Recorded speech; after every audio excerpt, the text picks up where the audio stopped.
Le Congo, c'est notre héritage. Et ça m'a belé un pessimiste. Il est écrit dans la parole: prie pour ton pays, car ton bonheur en dépend. Nana mboka mususu te, mboka nangande Congo. Lelo nasepeli, tayemba pona mboka nangai. Merci à nos très chers téléspectateurs de Binga 24 Direct et si que Mongala il faut dans le cadre de l'émission Nabino ya libre expression toyaki tozo Alain ya ba jeune ya Mongala au général peut ressortir de Binga toyaki na cabinet de travail na bonsoir Ndeko. Bonsoir Ndeko. Vous se présenter Yonani. Merci beaucoup. Merci, je suis Nasser Madondo, le digne fils de la Mongala. Je suis natif de Binga. Je suis ancien élève du complexe scolaire étoile de Binga. Je fais la maths physique au complexe scolaire étoile de Binga. Et après mes études humanitaires, je suis allé aux universités et je fais les bâtiments et travaux publics, le BTP, Alien BTP Ngayema. J'ai fait 6 ans, ça veut dire préparatoire, plus de 5 ans de licence. Donc aujourd'hui, je suis porteur de diplôme de licence en bâtiment et travaux publics. Dans la vie professionnelle, je suis entrepreneur, j'ai un bureau d'études, je gagne les marchés, je fais pas mal aussi mes affaires privées. Et en finish, je suis les conseillers dans les cabinets de l'honorable José Ngbanda Mananga, le président de la CPRJ, l'autorité morale du parti CPRJ. Et voilà, c'est ça ma qualité au moins. Merci. Merci beaucoup, M. Nelson Madondo de la qualité. Tu ça, ingénieur dans le cabinet, c'est la prouve combien de fois que l'intelligence fonctionne et au-delà de tout. Donc, il y a un complexe scolaire étoile. Donc, ce qui est là, ma sœur Guénou, ou Azali Belge, à la mouki de la monnaie ou à cause de Sengoke, pour le Naïmogo, à un cabinet politique. Merci beaucoup, dans le cadre de l'émission Nabiso Libre Expression. Tout le monde a jeune à Mongala, tout le monde a son bango, ingénieur Nelson Madondo, tout comme c'est présenté, tout le monde a compte pour tous ligne par cadre Libre Expression. Tout le monde a quitté Mekato Solanao, état qui leader. Les jeunes et tant que les ressortissants à Kramongala pour tout le moyen tout sur l'actualité de l'air, tout sur la jeunesse, na makambo et tali politique mususu. Alors sans plus tarder, nous banda na makambo ya politique parce que ceux qui ont monique présence c'est bozo le la politique. Message nous anini pour na bana Mongala au général. Merci beaucoup. Ndeko Serge Ndokuma, je pense que il y a kolobeko kozama mingi mais kasi ya liboso mingi penza na pesi mbote na bana Mongala en général na pesi mbote na bana ya Binga lipai wapi na uta mboko esalanga Binga message moke na kopesa na bana ya Mongala ezali ete tokomi na tango ya maponami mwana ya Mongala nyonso alengela pona kokende maponami alengela pona ko luka moto wapi azana vision ya malamu pona kokamba etuka ya Mongala pona kozala député na biso kozala représentant na biso na palais du peuple assemblée nationale mwana ya Mongala nyonso oyo aza instruit atikala na idéologie moko oyo eza non à la violence, ceux qui ont limité au sanctionner mutu, tout qui est la vérité des urnes, ceux qui ont pour ça qu'on a conduit responsable, tous a choix, tous a pris décision responsable, tous a pris choix responsable. Dans l'ensemble, en tout cas, tous a longo, na musika pena pene, mbote na bino baso. Merci beaucoup, bana ya Bumba, bana ya Bungananga, bana ya secteur Mbombangi, bana ya Binga. Tuyambi ingénieur Nelson Madondo au Azalile ya jeune ya Mongala na cabinet de travail na on dirait il est bien avec 4 direct auti ko sur la mambo ya politique donc biso ba jeune toyeba vision to ko soutenir dans l'espace où il faut tout l'anda trop bato bazo même la biso politique responsable politique scientifique politique na ça c'est vrai là il peut permettre tout préparer à venir Alors toujours mona mongala toujours ezozonga sima ingénieur Nelson jeunesse ya mongala à un certain niveau est comme objet à manipulation na ba politicien ya biso ya mboka division ezozala tout moment jeune azoyeba loko nini azoyeba valeur na été que loko nini akoki kosala pour que voix na ye kenda liboso jeune a commis vraiment problème na kati ya société soki tozwi ville ya lisala tozwi secteur ya ngombangi sécurité aux amakasi ba jeune ba comme objet à problème message na yo eza nini mpona na ba jeune nayebi te parce que toujours mona ba ville misusu na États-Unis ba France donc jeunesse eza pilier donc on peut dire la sorte. Merci Mopandi Sango. Dakoyeba na connaissance nanga na zanango la jeunesse de la Mongala n'est pas dupe. Okay. Les jeunes de la Mongala ne sont pas non plus aussi lâches. Pourquoi? Parce que je suis l'un de l'air. Ok. Toyebi malamu boni bana Mongala mutu salaka bango.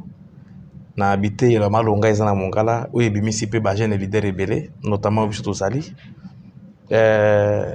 Likambo ya ko marginaliser ba jeune c'est un point vraiment qui toutefois peut ça motema passi.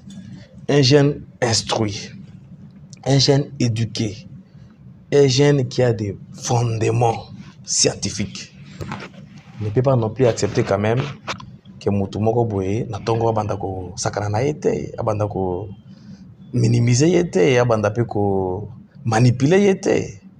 Nous sommes tous de la jeunesse de la Mongala, bien que nous avons quand même quitté la Mongala pour Kinshasa, on a raison habitude, depuis nous sommes retenus pour nos travaux. Mais quand même, non, les jeunes doivent se réveiller. Moi, je lance un message vibrant aux jeunes dans ce sens que les jeunes de la Mongala ne sont pas naïfs. La jeunesse doit se lever. Avec une seule option, on ne peut appuyer que ce qui est bon. Donc, totika bioka yoka, totika bilandalada, totika bato baya karamwa misona bango ya mukia pona kulukotambu sabajene, ko créer ba délinquance juvénile. Nous sommes une jeunesse instruite. Nous devons garder notre valeur. La dégradation des mœurs, yabana Mongala, ezo taper des fois, nous voulons nous-mêmes céder. Nous voulons tout écouter, tout suivre. Donc, je pense que pona kolongwa makambo ya manipulation à ba jeune et c'est un jeune aloba non na manipulateur. Ce qui montre a eu projet, a eu idéologie ou yo osa manipuler, soit clair et dit non. Refuse parce que nous sommes dans la démocratie, tu es un jeune, tu es instruit, tu peux aussi initier les choses. Demain, avec le temps, tu peux aussi devenir député national, tu peux être ministre. Et ce n'est pas appelé à tout le monde de venir te manipuler. Non plus, ça c'est... Je veux que nous soyons responsables après nos études. Et ceux qui étudient et ceux qui vont étudier, nous devons dire non à la manipulation. Donc c'est un message que j'ai lancé à la jeunesse de Serge Ndokouma. Merci beaucoup, monsieur Nelson Madondo. Na intervention de où tu peux s'éclaircissement. Donc jeune il faut la positif. Jeune il faut na venir tamiser. Puis où tu peux baxa que jeunesse et Mongala les naïveté.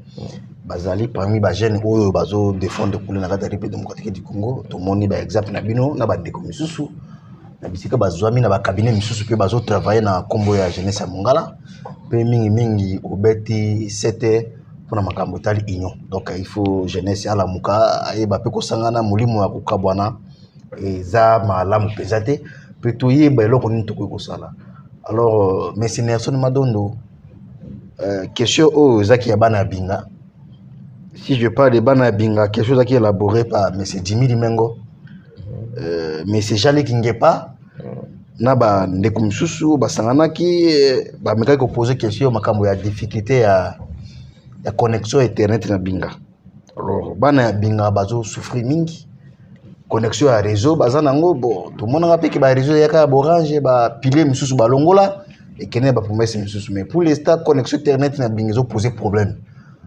Est-ce qu'il y a possibilité de trouver une solution pour les connexions internet et bien Merci Ndeko Serge. Je pense que c'est un point très important.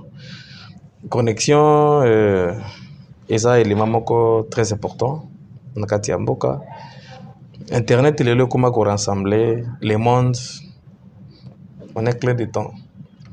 Ça veut dire que c'est très important que mboka na internet à malambo. Mboka ils connecté na réseau, ils sous couverture et réseau. Il faut y travailler tina internet na yango. Likambo wana eza likambo yo tomekaki mingi kotala yango pe. Pour vous rappeler, je suis dans les bureaux, dans les cabinets de l'honorable José Ngbana Mananga. C'est là qui est Malamo comme étant président de la commission de l'aménagement du territoire. Azwaki na kati ya attribution na ye, na kati ya champ d'action na ye, azwaki initiative ya koluka kokutana na ba kondio yo bokoki kosunga biso na makambo etali connexion ya Mongala en général et puis ya Binga en particulier. Sima ba tourner na ye na cadre ya vacances parlementaires. Azwaki ba requête wana pa na bana ya Mongala pona kotalisa ye boni connexion eza passé. Et surtout que par exemple se connectaka, nous avons été tous là, on a été dans le même problème. Alors pour vous fixer mon opinion, c'est que quand nous sommes de retour, on a eu à être avec les autorités qui peuvent, n'est-ce pas, nous aider avec les démarches de notre cabinet ici.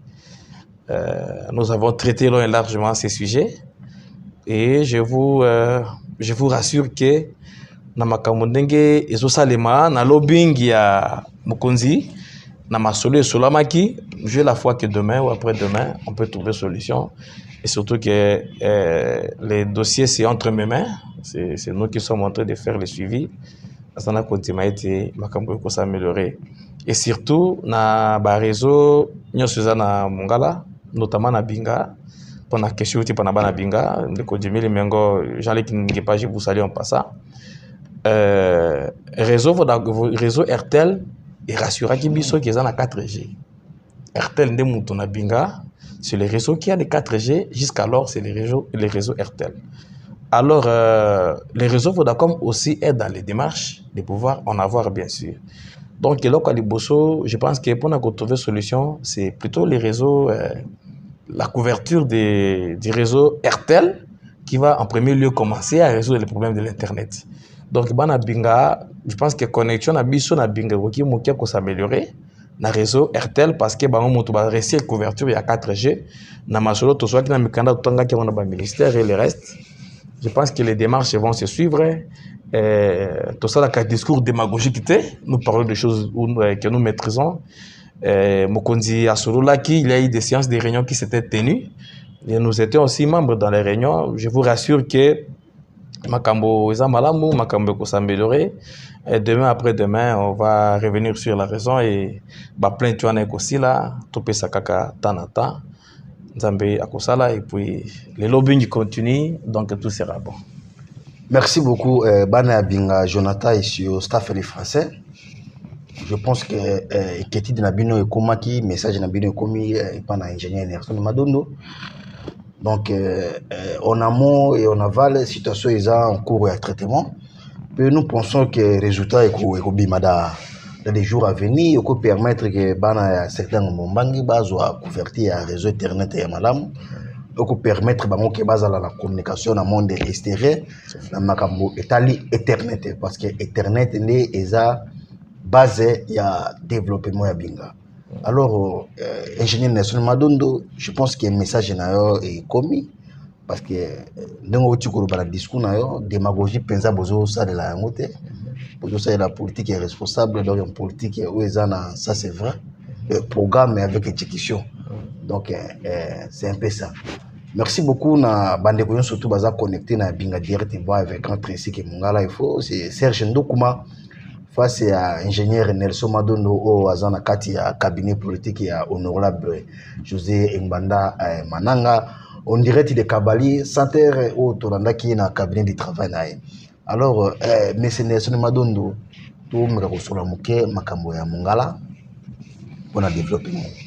Toujours mona balabala lisala binga bazo meka kubongisa. Je pense que na niveau ya cabinet na opé besoin okuka information. Alors courant pour ya mongala na ebité. Est-ce que na niveau ya cabinet makambo ya courant pe bozo sula makambo courant ya mongala source d'énergie ni beaucoup financé en mongala. Na ebité ce qui yo pe na ba idée na yo beaucoup za masolo parce que développement ils ont tellement l'électricité mais mongala ils ont un problème d'électricité. Merci pour la question, Monsieur Serge Ndoukouma. Je ne sais pas ce qui pour la question, mais je vais également vous dire ceci. Il y a aussi une agence ANSER, Agence nationale de l'électricité dans les milieux ruraux comme ça. L'agence Moko aussi contacté en Gopé. Il y a un DG, je le salue en passant, DG de l'ANSER.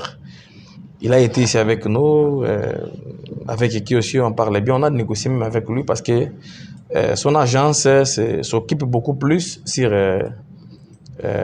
l'électricité dans le milieu rural, mais sur le plan bien sûr national. Ça veut dire il y a même des choses qui se font, mais il y a aussi même d'autres actions qui se sont déjà faites.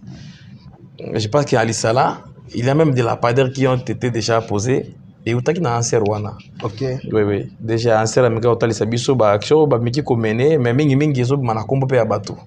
Dès lors que tozo boya na Mongala, les gens aiment beaucoup profiter quand il y a une action qui se mène, moto misi manango et neti biso ba na Mongala pe kuna mingi ma mosusu to yebi pe détail té abeti tolo tout ça. Mais le DG nous a dit ceci. Cette agence là s'occupe de l'hydraulique rurale.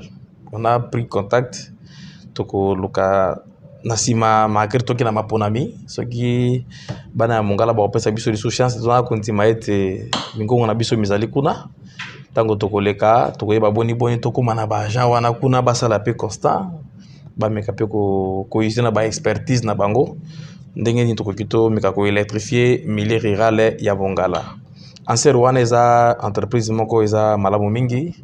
Ezosunga d'abord pona ba apport moko primordiaux na sens que ce qui intervention za mingi bandaki na makambo ba lumière mais ezokende malema pona pe kenda pe ko électrifier na courant ba haute tension et le reste. Mais nous sommes aussi nous sommes ciblés na kati ya projet na bango. Nzambe apesa biso chance ya koleka sima maponami d'être komeka koluka boni to sala. Mais dans l'ensemble aussi il y a un projet, il y a le projet de la République selon la vision du chef de l'État pour na koluka moya ko désenclaver et ça na ba réseau internet et ça na électricité eau potable et le reste. Et parce que nous sommes aussi accaparés tout ça qui peut projet na maboko na biso parce que na kati ya commission na biso mukonzi azo kumbela on aura besoin bana mananga toza na régie de zone na kati toza na SNEL na kati toza na ministère ya ressources hydrauliques na kati toza na urbanisme habitat affaires foncières tous ces ministères et autres entreprises publiques ils sont na kati ya prise ya bongo bokonzi ya honorable José Ngbanda boni tokutana kina bato nyonso tosolaki na bango pe mpona kotalisa Mongala ndenge eza na mwa nsima koleka ba mboka misusu koleka ba province misusu masolo eza nango mpenza malamu mingi tozosenga na bana ya Mongala ete bapesa biso maboko bapesa biso elonga na maponami baprojet eza ebele ekolongisama. Je pense que tokozwa ntango kosola ngo liso mingi nsima.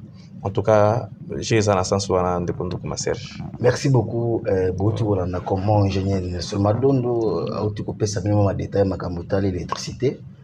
La padère et Tiamaki, ma haute tension projet en cours. Consté qui récupération politique, ils ont installé à un certain niveau que l'action a posé à caractère public et les politiciens, mais surtout, les gens qui ont que on est moutou, bati babiloko na ogiste qui eza yangote et tout remarquer que na niveau ya qui censé pas beau tout le monde ba vrai politicien ou ba travailler pour na avancement ya Mongala. Alors monsieur Nelson Madondo, je pense que tout quand on a parti c'est purement politique. Je pense que c'est purement politique. Est-ce que vous avez un parti politique, je pense? Bon, merci Miki pour la moto là.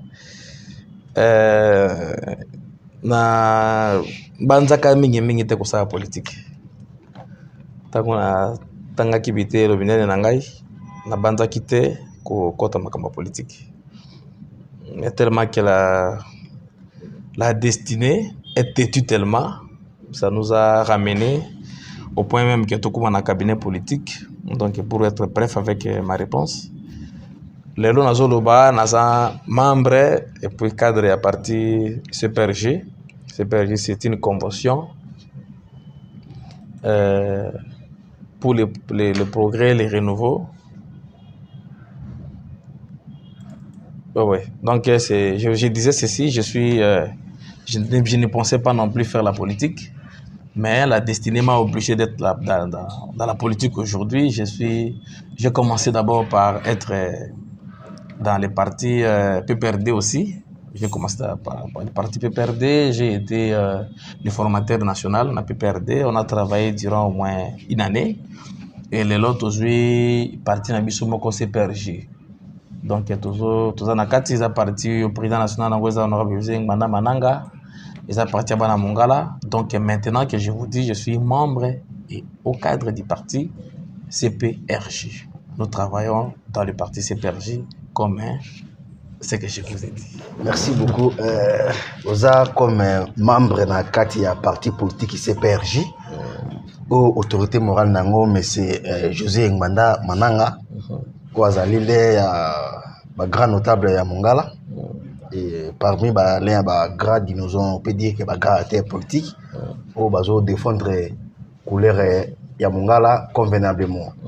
On passe à, je salue maître Justin, au Azali parmi les assistants parlementaires qui vont contribuer à l'intelligence pour la politique. Il y a Mungala qui est malamu. Autre maître Maurice et présent dans le cabinet, nous accompagner l'intelligence de IR Nelson Madondo. Merci beaucoup, Nabandekon, surtout baza connecté. On dirait que depuis avec 4 TV votre média Oli. Mais c'est Nelson Madondo. Autre parler biso na parti politique CPRJ ou yomoko zanakati. Est-ce que parti politique on a bana binga baebi ngo bana bumba bana lisala baebi CPRJ? Na sondage, mon parti na biso toti kozwa mikanda na l'état, toti kozwa arrêté nango c'était parti politique yo et bandaki kosalema depuis 2016. OK. Mais mikanda nango officiel toti kozwa ngo na Sanza ya Mutoba.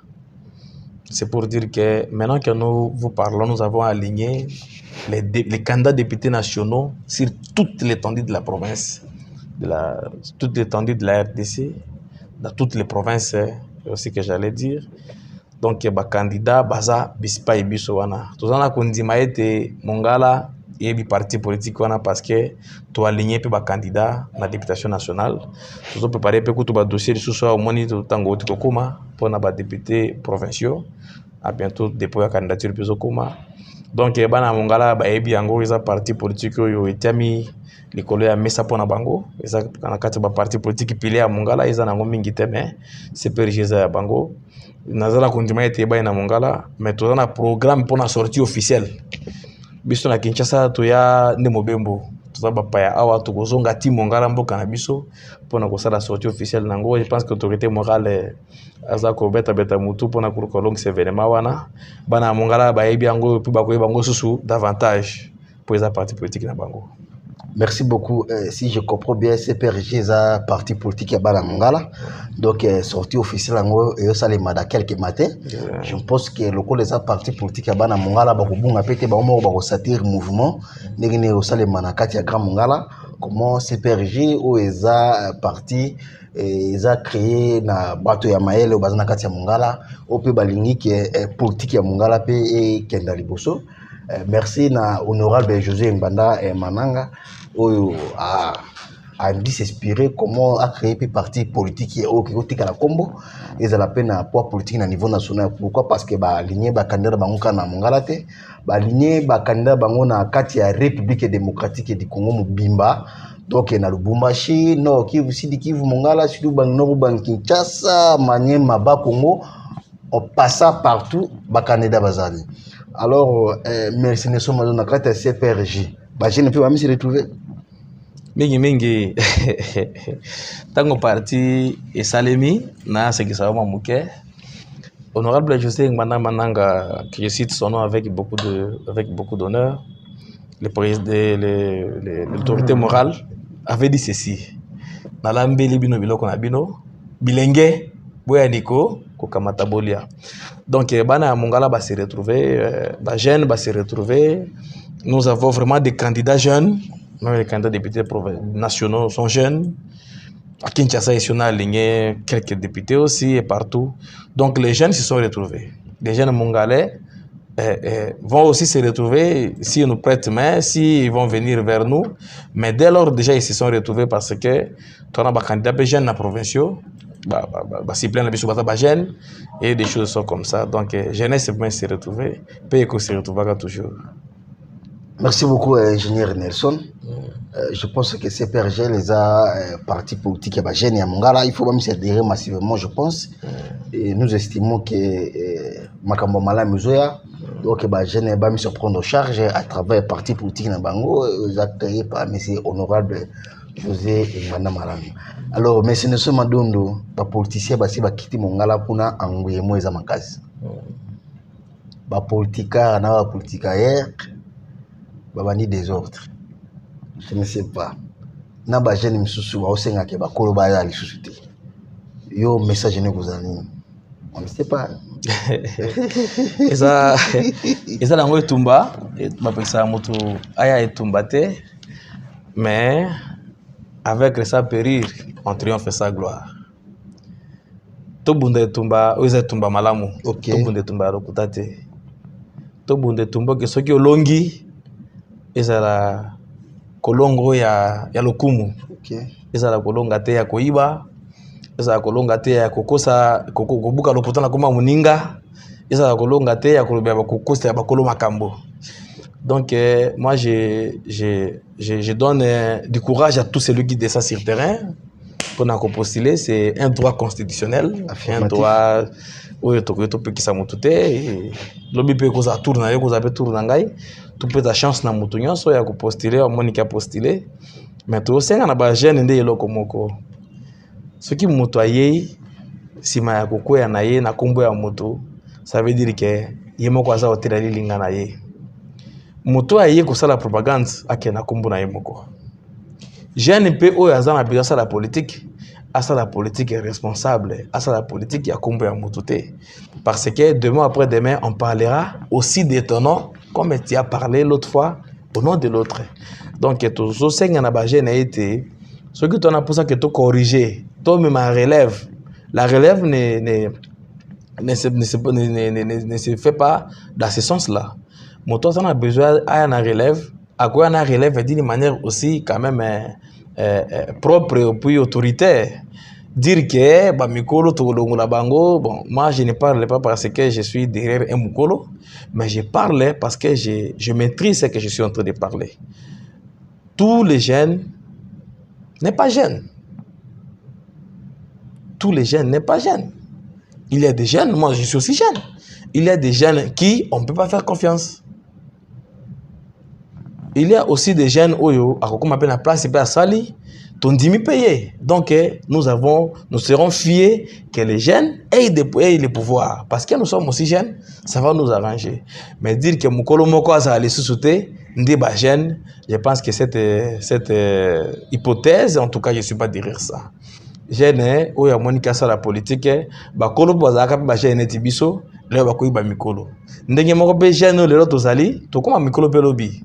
Donc jeune Monica ça la politique, c'est ton droit constitutionnel. Tu es congolais et tu peux gérer, tu peux occuper d'autres fonctions. Ce n'est pas mauvais mais dire que to longola ba mikolo pe so ba jeune to kota. Il y a des jeunes qui sont pourris moralement, il y a des jeunes qui n'ont pas de notions, il y a des jeunes qui ne maîtrisent aussi rien. Vous voyez?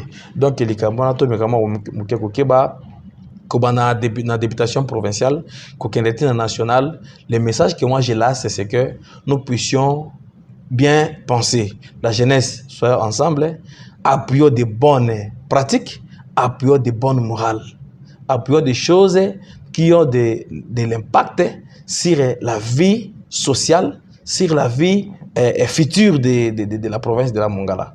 Mutu nyonso aza mutu te aya lobelo na litoi opesi confiance te. Yoka mutu koyoka ye oyebi je nazo lobelo malamu oyebi mokolo ni bazo critiquer malamu sala choix malamu pona Mongala ekende liboso. Notre intérêt, notre boulot centre, notre épine dorsale, notre point focal c'est la Mongala.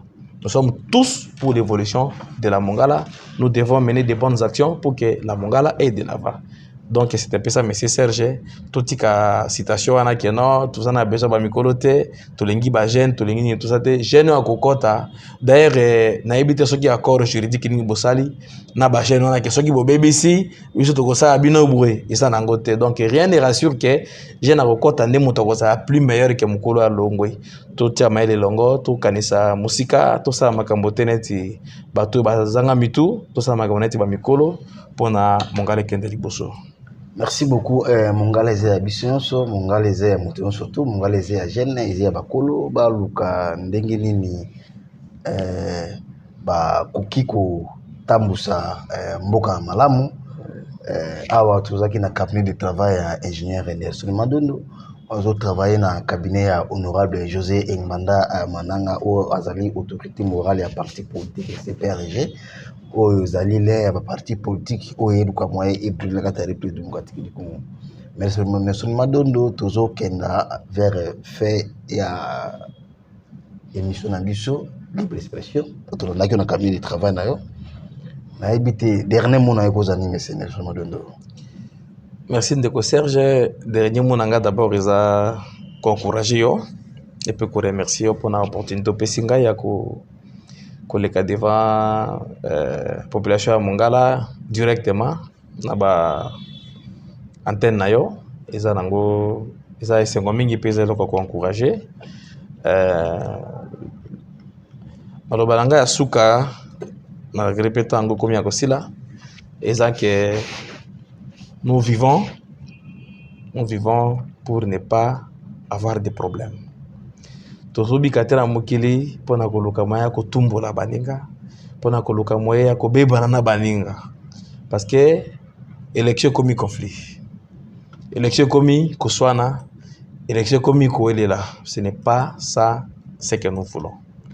Nous voulons la paix. Honorable José Engbanda Mananga nous enseigne toujours la paix.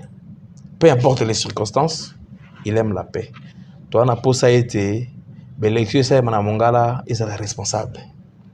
Agissement, il y a agent ASENI, ils sont responsables. Agissement, il candidat, ils sont responsables.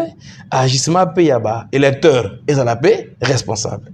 Même le corps où ils ont la sécurité, il y a l'élection, ils sont responsables. C'est en étant responsable qu'on peut aussi faire des choses qui pourront nous ramener quand même des résultats positifs. Donc to sengi ete bato nyonso oyo bako landa bazali bako ko landa biso ba meka kotia makambo eza liboso nde eza la valeur. Makambo ko salema eza makambo eza na valeur, makambo ko parce que après l'élection il y a la vie. Après l'élection on va s'appeler mon frère, mon oncle, ma tante et le reste. Donc to simba na maboko élection za nzela oyo ye pona moto na moto za position na ye moto alingaka ye pa kota masoba ko kota mosoba ko kibati ya mazuite. D'autres se sont réveillés le matin à postuler pour za licencié moso la moki a postulé pour na noko moko boya benga ki na kini avi misa parti politique na ye eza mabete meto na posa ete ba jeune bazala autour ya ba ambition moto ya lingazo bokonzi azala ambitieux nini ozana motu na ye projet ya société makambo boni okoki osala nini pe osala déjà est-ce que tu es responsable de toi-même d'abord ba jeune ya Mongala totala ba point wana malamu yango ndeko ma Mongala liboso po soki bongo te tokosuka kaka na kati ya routine des années la Mongala ne commencera qu'à pleurer pour rien. Merci. Merci beaucoup. Tokomi na suka émission na biso na ya libre expression auto ya makaba jeune ya Mongala wazaline ya ba jeune ya Mongala musiki c'est l'ingénieur Nelson Madondo ozo travaille na kati ya cabinet politique ya honorable José Engbanda andimaki kuyamba biso na cabinet na ye tuza over tozoyamba moto surtout na média na biso alors bokamwa te soki boboni mongala il faut soit epinga 24 direct ezosoutenir baaction parce que tobaki toza ouvert service sur marketing ezosoutenir moto surtout alors bozasipi te soki bowani komona babande défilate ya cprg ezodéfile na mongala il faut ezeka na cadre ya marketing parce que tokomaki awa bakompena ye qualité ya valeur balingaki meme ke bazwa média koma ya bango po batali keze média bana ya mongala il faut ezala indépendant bamateriel oyo bomoto osala yango ezalaki na appui mpe na intelligence ya ir Nelson Madondo jesali on direct de commune de la Gombe Cavaler Santer oto yaki na immeuble soit na bureau ya ir Nelson Madondo po atomika kosuwa na ye à la prochaine topesi na bino nyonso tumbote bandeko bisika bozwami honorable José Mbanda Mananga merci beaucoup na kotokoza sopesi mpe kotokota na kapine na yo tomeka mpe komona bandeko nyonso na bango sinon bote bisika bozwami merci beaucoup mpe matoni na ondeko merci ndeko Serge merci beaucoup on est ensemble merci